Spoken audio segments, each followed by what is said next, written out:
Welcome to the Midnight Bakery. There might be some background noise because my neighbors are doing some kind of construction or something, and it's so early. It's literally 5:14 in the morning, and they're fucking jackhammering their driveway. So you might hear that in the background. You see a letter from your aunt. Dear Jay, thank you for your offering to look after my bakery tonight. I'm sure you'll meet a lot of interesting people. Ah yes, interesting people. Interesting in what way? Because, when someone says interesting, they can go a lot of ways. Best wishes, Auntie Kay. Your first customer has arrived. Well, let's run this bakery. A witch approaches the counter. Good evening, you must be Jay. Have we met? Your aunt talks about you all the time. My name's Chaz. I'd like something dark and sweet, please. Sure. I'll see what we have in stock. You decided you should make a Black Forest Gâteau cake. It's the definition of dark and sweet. You get the basics and choose a base flavor, vanilla or chocolate. I fucking don't know. I don't like Black Forest. I'm pretty sure it's chocolate. Cocoa powder. You add chocolate to your cake. Are we making the cake in real time? Because the cake takes forever to make. You have to make the sponge, it has to cool, you have to assemble it, ice it, decorate it. It takes forever. Okay, add the ingredients. The cake is ready to cook now, okay? Into the oven. Now you need to choose a topping. What goes on Black Forest? It's like those swirls of chocolate.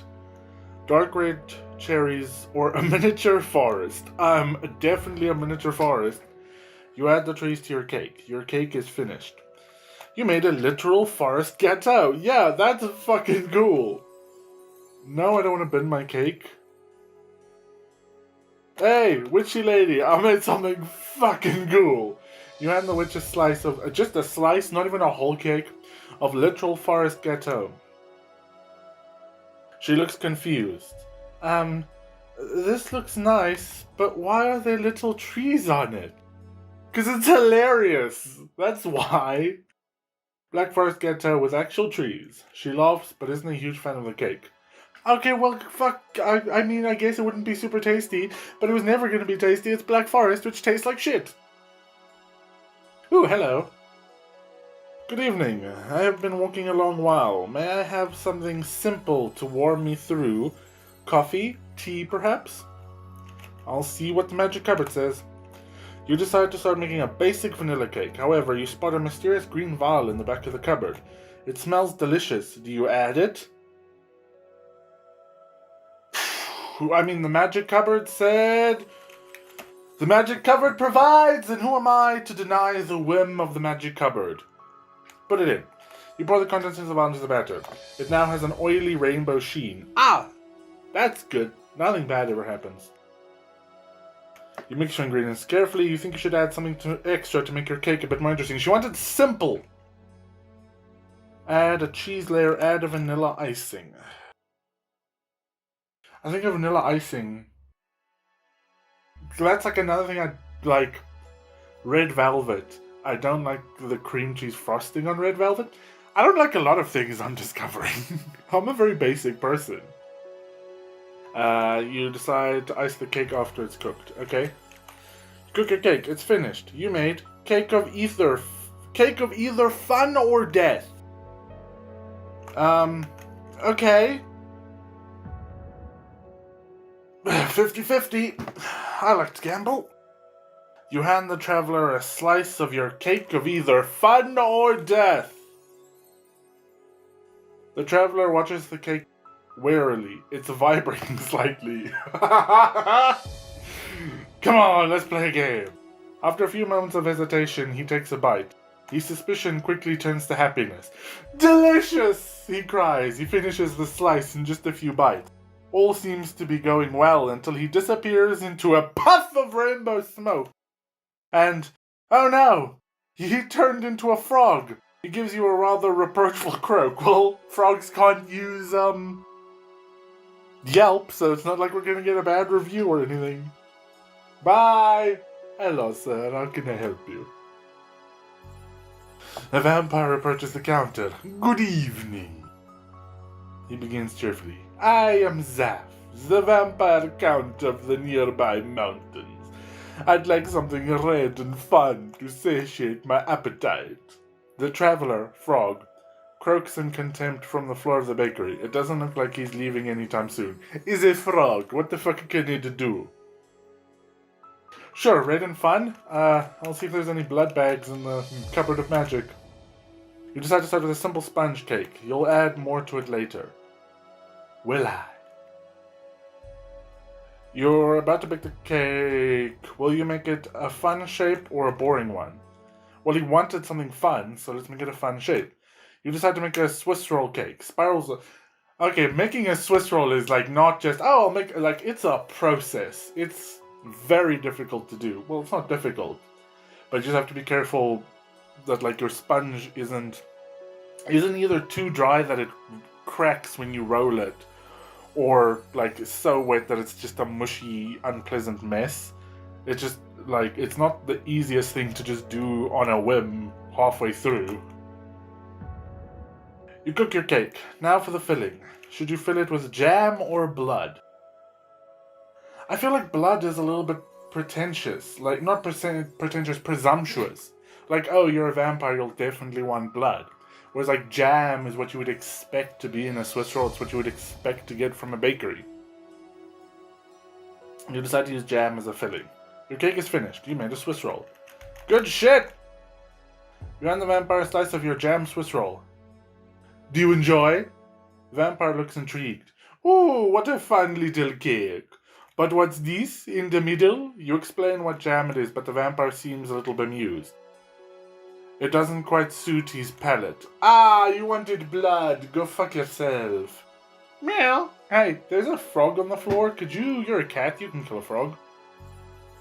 Your next customer meows at you unexpectedly. It didn't tell me what they wanted, but okay. You've never made a cake for cats before. You quickly Google how to make one. You find some tuna in the back of the pantry. Should you add some? What did the fucking Google say? Sure.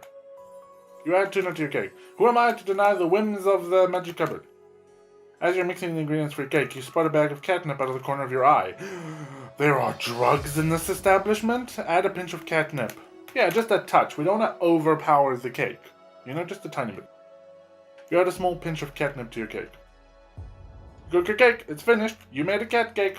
A cake for cats, not a cake made of cats. Important distinction. You give the cat cake. Do you enjoy? The cat purrs as he eats. He enjoys his cake so much that he even lets you pet him as a reward. High praise from a cat. Ah! Hello! Ah! Interesting. A man with a horn on his head enters. You wonder if you should ask him if he's a unicorn. Let's not bring it up, eh? You decide to try and ignore the fact that this man has a unicorn horn. It's extremely difficult. Eventually you just give in and ask him. Nonsense, he cries. I am a uni-man! He refuses to elaborate. I would like a cake fit for one of my kind. So, even though I didn't ask, I still ask. So why is that an option? Okay, something beautiful and majestic. Okay. I can make a rainbow magic cake that turns you into frogs. It's pretty majestic. Something fit for a unicorn, a uni-man. There's a lot of food coloring here, and there's also some glitter. You're not sure if it's food safe, though. Which do you choose? Glitter or food coloring? Glitter is more sort of unicorny than, like, just bright colors, you know? What's the worst that could happen eating some glitter? You pour glitter into your batter. Also, why would it be in the pantry if it's not food safe? You mix your ingredients carefully. Your cake is looking very sparkly. Perfect for a uni-man. You cooked your cake. It's finished. You made a glitter cake. It's so sparkly. Also, if it was not food-safe glitter and it was plastic glitter and you put it in the oven, I presume it would just all have melted and it wouldn't be nice and sparkly anymore, right? Senor! I have a cake for you. You approve? The Uniman looks impressed. What a magnificent cake! It sparkles like the sun. He enthusiastically takes a bite. Oh, here's where it goes wrong. Only to start coughing it out again as soon as the glitter hits the back of his throat. Is this even safe to eat? Of course it is. Everything's safe to eat. You probably should have looked into that more. He storms out. Ooh, it's a ghost!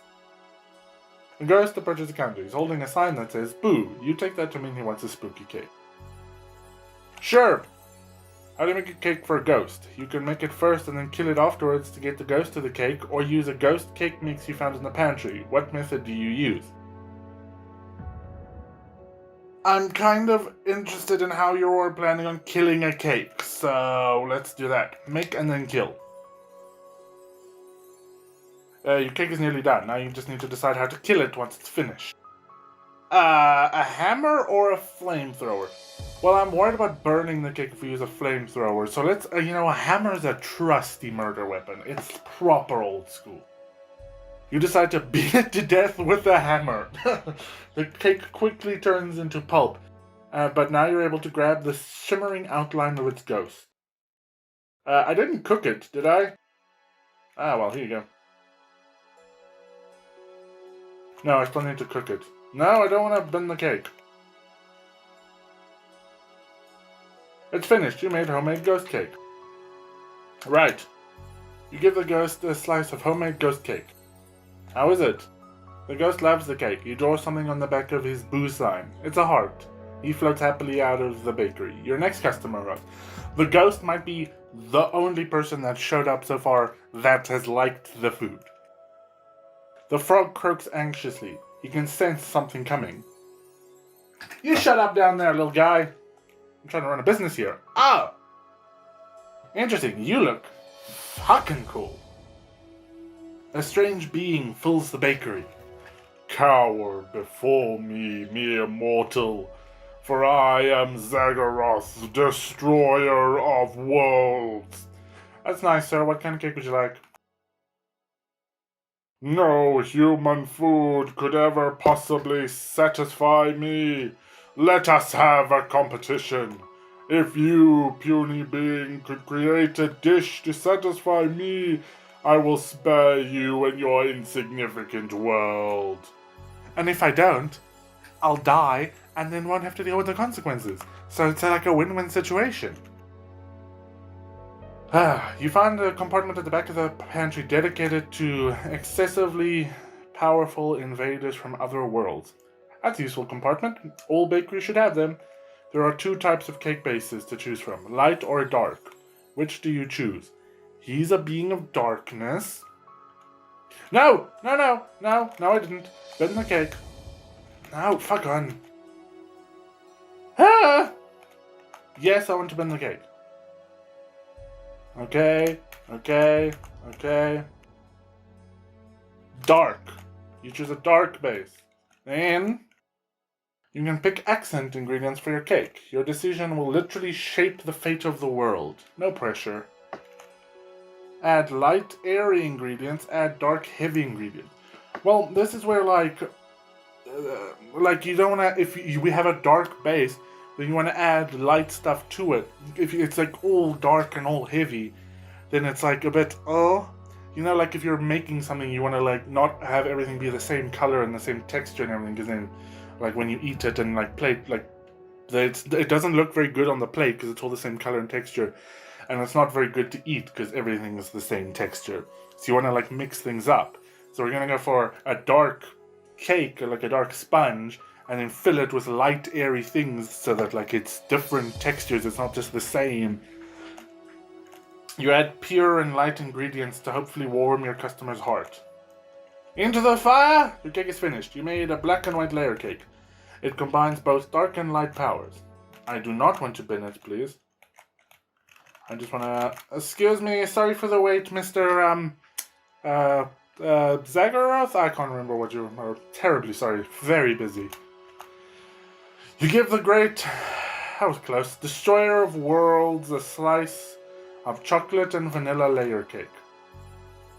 It's good, yes?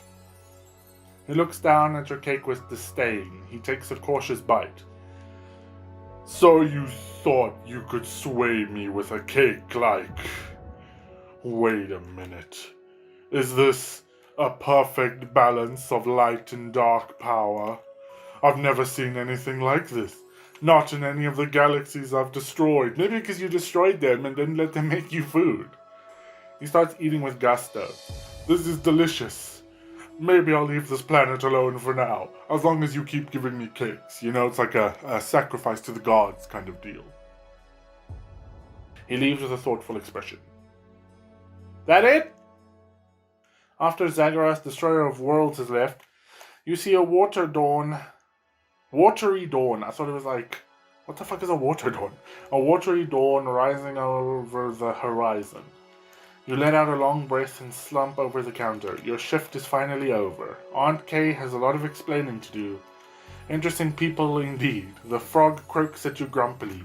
You shut up down there, okay? You knew what you were signing up for. You didn't, but you realize you'll probably have to talk to Aunt Kay about that. 13 out of 21. That's not... it's not great. But, you know, it's not terrible. For a first night running a bakery, it's fine. I feel like if you successfully stop the universe from being destroyed, you should get, full marks. Who cares what happened the rest of the night?